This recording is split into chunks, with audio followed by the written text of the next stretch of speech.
Everyone, सत श्री अकाल, आदाब, प्रणाम, राम।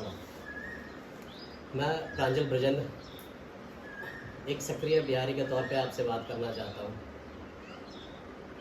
आज मैं आपके सामने एक समस्या के बारे में बात करना चाहता हूँ जो मेरे क्षेत्र में काफ़ी दिनों से और काफ़ी गंभीर समस्या हमारे क्षेत्र की है। इंग्लिश में अगर बोलूँ तो वो समस्या का नाम है कांवर झील। अब आप पूछिएगा कि ये कांवर झील क्या होता है। तो सबसे पहले मैं एक परिचय देना चाहता हूँ कि बिहार में एक ज़िला है बेगूसराय, और बेगूसराय में एक गांव है मंझौल, और मंझौल ग्राम के आसपास एक झील है जिसे आप कांवर झील के तौर पे उसे जानते हैं या पहचानते हैं। गूगल पे भी लिखा हुआ, सर्च करके भी देख सकते हैं, जान सकते हैं।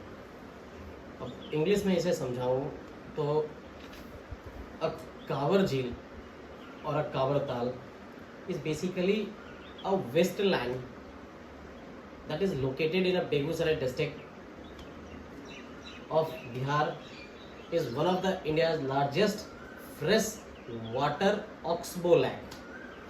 And you will ask me what do you mean by the oxbow lake? अब आप पूछेंगे कि मुझे ऑक्सबो लैक के बारे में आप बताइए, ऑक्सबो लैक क्या होता है। तो ऑक्सबो लैक एक तरह का U shaped lake, oxbow lake is a U shaped lake. इसे आप कह सकते हैं कि एक विस्तृत तौर पे कि एक यू शेप्ड आकार में कोई भी पानी की मात्राएं जहां एक जमा होती है उसे कहते हैं ऑक्सबो लैक। अब ऑक्सबो लैक तो एशिया में सबसे बड़ा ऑक्सबो लैक फ्रेश वाटर का ये कांवर झील है। नवंबर 2020 में रामसर साइट में इस झील को रेखांकित किया गया था, इसे मतलब लिस्टेड किया गया था। पूरे भारत में लगभग 80 रामसर साइट हैं, पूरे विश्व में 80 रामसर साइट हैं। और आप पूछोगे रामसर साइट क्या होता है, तो रामसर साइट एक तरह का साइट है, एक तरह का अंतर्राष्ट्रीय संधि है, जैसे इन्वायरमेंट एंड फ्रेंडली एटमॉस्फेयर, एक तरह से जो प्रकृति को बचाने या प्रकृति के लिए एक संधि की जाती है अंतर्राष्ट्रीय तौर पे, तो उस तरह की एक संधि को ही अगर छोटे शब्दों में समझे तो उसे एक रामसर साइट कहा जाता है। तो कांवर झील को रामसर साइट का दर्जा तो मिल गया है नवंबर में 2020 में। और हमारे राकेश सिन्हा राज्यसभा सांसद हैं, उनके प्रयास से, और काफ़ी इस क्षेत्र के काफ़ी युवा भी हैं जो सक्रिय रहते हैं कांवर झील के नाम से, तो उनके प्रयास से काफ़ी सक्रिय हैं। और लगभग 60 से 58 अप्रवासी पक्षी यहाँ पे इस झील में हर साल आती है, विचरण करती है और चली जाती है। और लगभग 221 तरह की पक्षियाँ यहाँ पे पाई जाती है, मतलब जो जिसको कह सकते हैं जिनका घर कांवर झील है। तो 221 यहाँ की हो गई, और 58 से 60 माइग्रेंट है जो आती है और चली जाती है। और लगभग पौधा के तौर पे भी मान सकते हैं तो 165 तरह के पौधे यहाँ पे इस झील में हैं जो वाकई अनोखे हैं और अद्भुत हैं। और लगभग 350 से ज़्यादा जीव जंतु, चाहे मछलियाँ हों चाहे और भी जीव जंतु हों, तो लगभग 350 तरह के एनिमल, जिसको कहते हैं पक्षियाँ के तौर पे तो नहीं कह सकते, मतलब मछलियाँ कह सकते हैं कि विभिन्न प्रकार की मछलियाँ यहाँ पे पाई जाती हैं।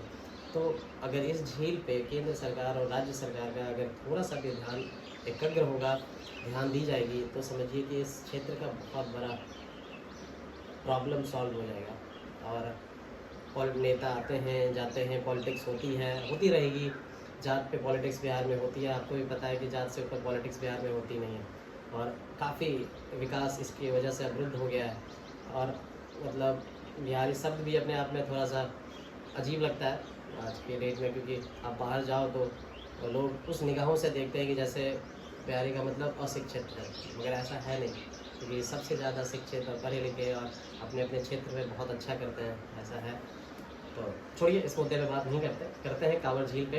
तो कांवर झील जो है लगभग 2020 में ministry of environment and forest climate ने, जिसे आप इंग्लिश में कह सकते हैं UOEFCC,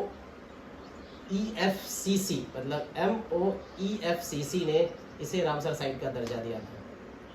MOEFCC ने इसे रामसर साइट का दर्जा दिया था। प्रयास राकेश सिन्हा ने किया था और बहुत से युवाओं ने प्रयास किया था, और काफ़ी समाज सेवी लगे रहते हैं इस क्षेत्र के विकास के लिए, मगर फिर भी विकास नहीं हो पाता है इस क्षेत्र का। कांवर वैसे की वैसी कांवर एक समस्या है, वैसी पड़ी हुई है काफ़ी दिनों से, लगभग 30-40 सालों से। ना तो यहाँ की ज़मीन खरीद फरोश में आती है, ना कोई इसे इस्तेमाल कर सकता है। सिर्फ आप इसे इस्तेमाल कर सकते हैं, इससे अलावा इतना तो आप इसे खरीद फरोश सकते हैं, ना तो आपको मुआवजा मिला है गवर्नमेंट के तौर पे जिन्हें गवर्नमेंट ने लिया है। तो इस कह सकते हैं कि आप मतलब ये एक समस्या है जो बहुत काफ़ी दिनों से इस क्षेत्र के लिए, बहुत दिनों से ये वैसी की वैसी समस्या है।